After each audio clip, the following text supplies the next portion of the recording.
Hello everybody and welcome back. Today we are taking another deep dive into the history books. We are talking about the history and everything you need to know about WindSeeker. WindSeeker came to Canada's Wonderland in 2011 and was announced through this CGI promotional video. Standing at a height of 300 feet, at the time, this would have been the tallest ride at Canada's Wonderland. In 2010, several Cedar Fair amusement parks hinted frequently at a new ride to be opened in 2011, and this ride would be manufactured by the Dutch ride company called Mondial. And Mondial have been building amusement park rides since 1979. They have been responsible for making many rides throughout the years, most of which have some sort of spinning aspect to them. WindSeeker is what is known as a combination between a tower ride and a swing ride. Riders sit in chairs suspended from a spinning gondola as they move up and down the tower. Now, no matter where you stand in the park, you will be able to see this tower. You get strapped into these tiny seats with just a lap bar to keep you in. And in these tiny seats, you will ascend to 300 feet in the air. About halfway up the climb, the ride starts spinning. The spinning starts slowly at first, but as you gain altitude,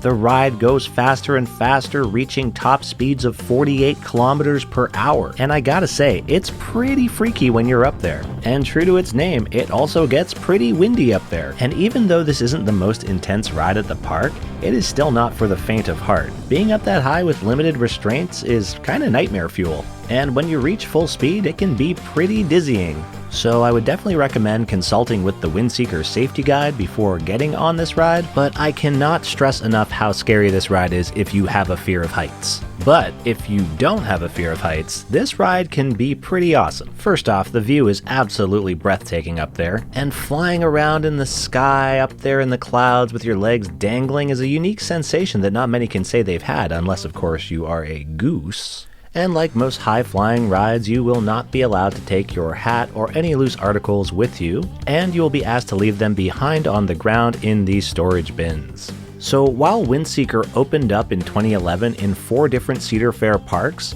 Canada's Wonderland was actually the first one to open in May 2011. And things ran pretty smoothly until 2012 when this incident happened at the WindSeeker at Knott's Berry Park in California. Amusement park fans expecting a short thrill were left dangling 300 feet in the air for over 3 hours when a ride malfunctioned at the Knott's Berry Farm in California. The safety security system unexpectedly activated on the WindSeeker, causing the ride to come to a halt. These people were stuck at the top. I really was hyperventilating because I was like, I didn't know if the whole thing would plummet. I was really nervous and scared.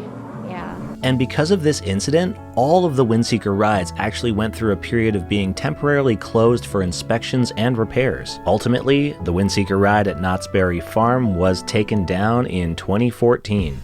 Thankfully, these issues didn't affect our WindSeeker here at Canada's Wonderland, which to this day still attracts a number of thrill seekers, and even though it's a popular ride, it has a load-in capacity of 32 people, so you won't have to wait too long, and thankfully the queue is under a shaded area, so you won't burn up on those hot summer days. One problem you might run into, though, is that it does close down from time to time, ironically due to high winds. Now, we can't talk about the history of WindSeeker without talking about the ride it replaced, which was Jetstream. Jetstream was an Intamin looping starship. It was kind of like one of those swinging pirate ship rides, except this one would go the whole way around and would even suspend riders upside down for a brief moment. It was even considered one of the park's top rides, and to promote it, they had this super 90s commercial. Unbelievable! Now I know how a test pilot feels! Jetstream is this monster airship that moves 360 degrees! You hang there suspended, upside down! Damn stories, huh? Nothing beneath you but air! You're in this power dive with 3 Gs squeezing you down! Awesome! A definite goal again! It's new, Jetstream, only at Canada's Wonderland. Hurry to any Harvey's or Swiss Chalet restaurant now and get a coupon that saves you $4 off each regular passport. Plus, gets you a free sports bottle when you buy a large Coke at Canada's Wonderland. Love those old school commercials, and just out of curiosity, I actually looked up what the price of a large Coke would have been in 1990, and the information online says it would have ranged somewhere between $1.50 to $2.50. Pretty different these days, that's for sure. So there you have it. That is the history and everything you need to know about WindSeeker at Canada's Wonderland. Remember to like and subscribe for more videos like this, and as always, thanks for watching.